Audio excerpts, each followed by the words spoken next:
सकते हो। तो मुझे लगा यार, जब ये मतलब चाय के ढाबे वाले में भी इतना है कि नहीं, हमारे एरिया में आके कैसे ठेका चला लोगे पुराने आप? जमींदारों ने उनको कर नहीं देने के लिए उकसाया। ये जी, मैं इसका और सिंपल उदाहरण दूं आपको। अपने इस बार तो फिर शायद चेंज कर दिया, मुझे पता नहीं क्या सिस्टम किया। उससे पिछली बार तक जो अपने दारू के ठेके वाला सिस्टम हुआ करता था, जब लॉटरी निकालेंगे हम तो, और लॉटरी में किसी के भी दारू का ठेका निकल सकता है।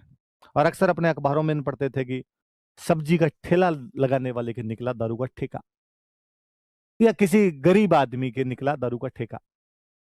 इससे पहले क्या व्यवस्था थी? इससे पहले ऊंची बोली वाला सिस्टम हुआ करता, जिसने बोली लगाई उनके ठेके निकल जाया करते थे। तो बड़े बड़े कुछ पार्टी हुआ करती थी, उनके पास ही दारू के ठेके हुआ करते। अब सरकार ने कहा कि नहीं नहीं, ये तो केंद्रीकरण हो गया, और कुछ एक लोग बड़े बड़े ठेकेदार बन गए, यही सब दारू के ठेके खरीद लेते हैं। हम दारू के ठेके हर किसी को देंगे, समानता का अधिकार है, कोई भी दारू का ठेका खरीद सकता है। और इसके लिए लो आपको क्या दिया जाए, आपको लॉटरी का अधिकार दिया जाता, लॉटरी लगाइए। और लॉटरी में गरीब आदमी के भी निकल गया। पर क्या गरीब आदमी वो दारू का ठेका चला लेता था? ना, निकलता था उसके केवल। निकलने के बाद वो जो पुराने वाला ठेकेदार था, जिसका काम ही यही था, वो उसको आगे कहता कि कितने में निकला? 5 लाख में। साथ पकड़, रवाना हो। और मैं चलाऊंगा, इसमें कमाई तो 15 हो, मैं थप्पड़ मारूंगा, चलाएगा तू, मैं चलाऊंगा इस ठेके को। और नहीं चलाने दिए थे ठेके, वही चलाया करते थे। और मान लो कोई थोड़ा बहुत लोंठा ही दिखाता और उसने कहता देख लेना मैं ही चला रहा हूं यहाँ पे, तो पुराने वाला वहां पे अवैध बेचनी शुरू कर देता, नहीं चलाने देता उसको। तो भले कितने ही सरकार ने लॉटरी के सिस्टम किए, वो ट्रेडिशनल लैंडलॉर्ड थे, वो ही चलाया करते थे। दूसरे क्षेत्र में यदि आपके दारू को ठेका आ गया, तो वो जो परंपरागत वहां का ठेकेदार था, वो नहीं चलाने दिया करता था। ये तो पिछली बार लॉकडाउन लगा था, उससे जस्ट एक दिन पहले की बात है। पिछली बार लॉकडाउन शायद 14 मार्च को लगा था, 15 मार्च को लगा होगा, ऐसा कुछ है। मैं 14 मार्च को चूरू एक शादी में जा रहा था, तो यहाँ से क्लास लेके शादी के लिए मैं निकला, तो गाड़ी लेके निकले हुए थे, तो मैं एक अपने कोचिंग के स्टूडेंट कोई और साथ में, तो निमंत्रण था कई लोगों को, तो मैं भी गया, वो साथ में गए हुए, और साथ में ड्राइवर तो गाड़ी चलाए। बीच में एक जगह चाय के लिए रुके। चूरू में मार्च के महीने में गर्मी पड़ने लग जाए, बाहर धूप पड़े भयंकर वाली, तो रोड से थोड़ा सा साइड के अंदर ढाबा था। हमने रोड पे गाड़ी खड़ी की, नीचे उतर के जाने लगे, तो साथ में स्टूडेंट था मेरे, तो उसने कहा भाई साहब आप बैठे हो, मैं चाय अंदर ही ले आता हूँ, बाहर धूप में कहाँ खड़े होंगे, बाहर धूप ही धूप है। मैं भाई यार लिया तो और ही बढ़िया आपने। वो गए, वो स्टूडेंट का है, वैसे छोटे भाई की तरह ही है, अब कई सालों से यहाँ जानते ही हैं, पढ़ते हैं, तो चाय लेके आ गए। अंदर हमने गाड़ी में बैठे बैठे चाय पी ली। मेरे वाइट कुर्ते पजामे पहने हुए, दाढ़ी बढ़ी हुई, वापस वो जब पैसे देने के लिए जाने लगा, तो वो निकलते मैंने वापस आवाज लगे, ले पैसे मेरे से ले जा। उसने कहा अरे वैसा मत, अरे मैं तू छोटा यार, तू कैसे दे देगा? ले मैं देता हूँ, ले ले पैसे तू ले।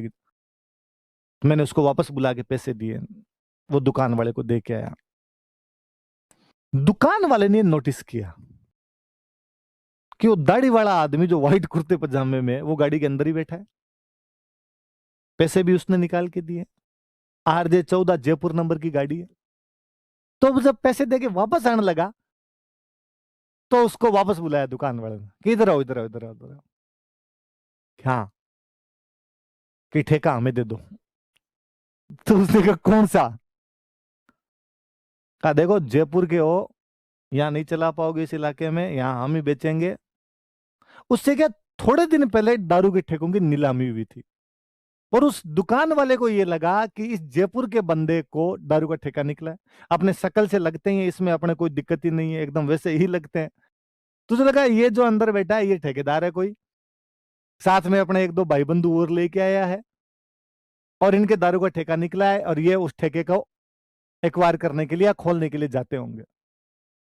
उसने कहा कि अरे हमारे ऐसा कोई ठेका नहीं निकला। अरे नहीं चला पाओगे, मैं कह रहा हूं ना आपको, ये अजब राजगढ़ इलाका है, यहाँ हरियाणा वाली ब्लैक बिकेगी बाद में, कैसे कर पाओगे?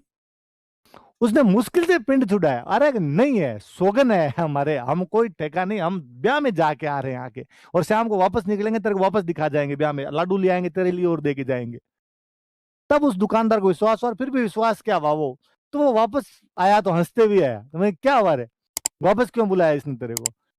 कि भाई साहब ये अपने को समझ रहे ठेकेदार, इसको लग रहा है कि ये धोले कुर्ते पजामे पहन के दाढ़ी बढ़ा बढ़ा के ठेकेदार है कोई, और इनके दारू का ठेका निकला है, और ये कह रहा है मुझे दे दो। वो तुम बात करिए इसमें कि हमारे तो 15 में निकला है, 25 दे रहे हो तो हम दे देंगे कब, तो भाई साहब मैं कह के आ गया इसको कि हमारा तो नहीं निकला हुआ है। तो ऑब्वियस सी बात है साहब, आप नए इलाके में जाके काम कैसे कर सकते हो? तो मुझे लगा यार, जब ये मतलब चाय के ढाबे वाले में भी इतना है कि नहीं हमारे एरिया में आके कैसे ठेका चला लोगे आप, तो साहब यहाँ तो पुराने जमींदार थे। ये पुराने जमींदार तो किसी को ठेका कैसे लेने देते, किसी को रेवेन्यू कलेक्शन कैसे करने देते? इन्होंने किसानों को आगे नहीं देना, और इनके लठेत तैयार थे, और दो चार नए जमींदार तो कोई टैक्स लेने के लिए गए, उनके सिर फोड़े इन्होंने पकड़ पकड़ के। और बाद में कोई दोबारा कोई दूसरा उनकी सहायता के लिए जाता तो उसको भी कहते कि भाई साहब पहले वाले भी पहले गए थे, तुम भी पहले जाओगे, इधर आने की जरूरत नहीं है, देख लेना। तो इस वजह से भी ये व्यवस्था फ्लॉप हुई थी।